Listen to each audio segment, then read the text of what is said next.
Bonjour à tous, on a décidé aujourd'hui chez Machine 3D de vous présenter le scanner DSEX de Shining, un scanner très pertinent pour le secteur dentaire et je suis avec Jean-Michel qui est notre prothésiste expert depuis 20 ans à nous aider à utiliser au mieux ce scanner.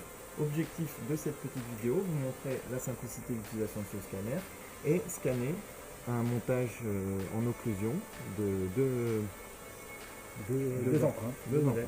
Voilà. Alors, comme vous voyez, le DSEX c'est livré complet avec son système de scan, avec différents outils, des outils pour caler les plateformes et puis des plateformes pour tenir l'occlusion ici avec un système de ressort qui est très pratique en fait pour changer, éventuellement travailler avec d'autres modèles.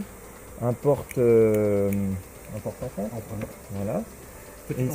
Petite empreinte, et ici un porte-dice, donc à chaque fois avec un système très intuitif d'aimant qui nous permet de positionner sans se tromper les éléments avec lesquels on travaille. Voilà. Ok. Donc objectif de la session, on a dit scanner ceci. Donc ici c'est un ensemble. Donc on est dans le logiciel fourni avec le scanner. Donc on place l'ensemble. On le met bien au fond, bien rentré. Alors voilà, on le met bien au fond. Placé. On remplit tous les champs automatiquement. On va activer ici le bouton scan. Ouais. Donc là, on voit bien que c'est pas activé. Comme on a que des empreintes simples, on va prendre un modèle sans séparation. Et comme c'est un modèle en plâtre, voilà. Comme c'est un modèle en plâtre, pas de dents à mettre dans le die, on va sélectionner n'importe quelle dent, on va dire du jour. Et là, on voit notre bouton qui s'active. On peut lancer la préparation.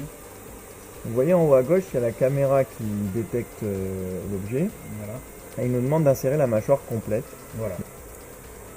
Et on a cliqué suivant. Donc il prend ses points. Alors c'est de la lumière structurée. Vous voyez les zébras qui arrivent sur le modèle.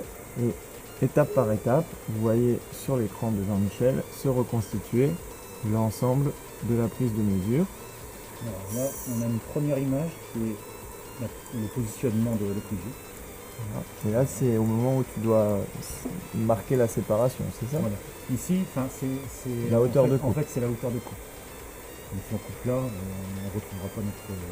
D'accord. Donc on va enlever le bas. L'assemblage nous permettra tout à l'heure de recaler les arcades les unes par rapport aux autres. C'est ça. Donc là, on a récupéré l'ensemble, c'est déjà maillé ici. Voilà. Alors, il n'y a pas le remplissage du trou, mais non, à la limite, c'est juste pour l'assemblage. Okay. Donc on continue. Et là, il nous demande la mâchoire inférieure. Donc là, on récupère notre montage. Et on va garder... Donc là, on avait mis de la cire pour pouvoir... donc il faut bien l'enlever parce que sinon, ça laisse des trous.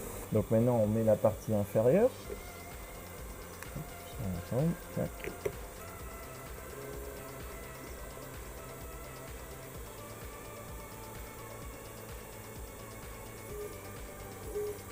Donc bien sûr, si la capture faite n'est pas suffisante, bon là on voit que c'est quand même très bien, hein, on peut rajouter des scans, c'est ça? Oui. Tout à fait. Et donc on accumule, et ce qui est incroyable, c'est qu'on peut même viser là où on veut scanner, en faisant tourner simplement le modèle 3D sur l'écran, le scanner suit derrière en modifiant sa position. C'est vraiment très très bien fait. Donc l'arcade inférieure est quasiment scannée, voilà. Je pense qu'on a un très bon résultat. Hein. Voilà. Donc on va enchaîner sur celle du dessus.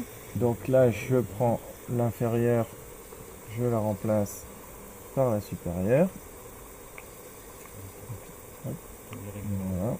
Donc on peut régler hein, sur le dessus si jamais on a des mâchoires un peu plus grandes ou des systèmes différents, c'est ça? Donc là on est bien positionné.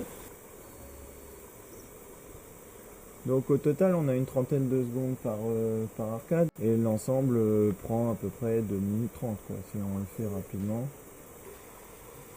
Donc vous voyez le résultat de la supérieure, elle est vraiment parfaite. On voit bien les détails du palais là.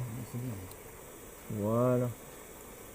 Donc ici, admettons qu'on veuille prendre encore un peu plus de détails au niveau... donc les données complémentaires du scan viennent en vert. Voilà. Ok, donc on va continuer. Et maintenant, l'objectif, c'est de réaligner le dessus avec le dessous. Et c'est à ça que nous a servi le scan d'occlusion. Voilà.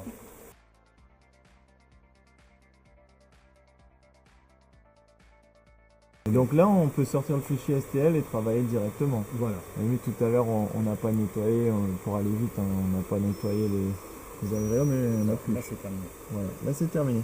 Donc là, on va rouvrir le cas à la limite avec Windows, à la limite, si c'est du STL, ça va marcher. Ils sont bien positionnés, donc ça veut dire que même l'origine, elle est bien référencée, quoi. Bon, bien sûr, on peut refermer les modèles pour les imprimer en 3D, voilà. Donc voilà, j'espère que cette petite vidéo vous a fait plaisir, vous a permis de découvrir le scanner dans ce qu'elle a de plus simple, son côté très pratique, et puis vous aurez envie du coup d'en savoir plus. Donc c'est là, c'est pour vous, et on voulait vraiment vous faire partager notre satisfaction devant ce produit. À bientôt.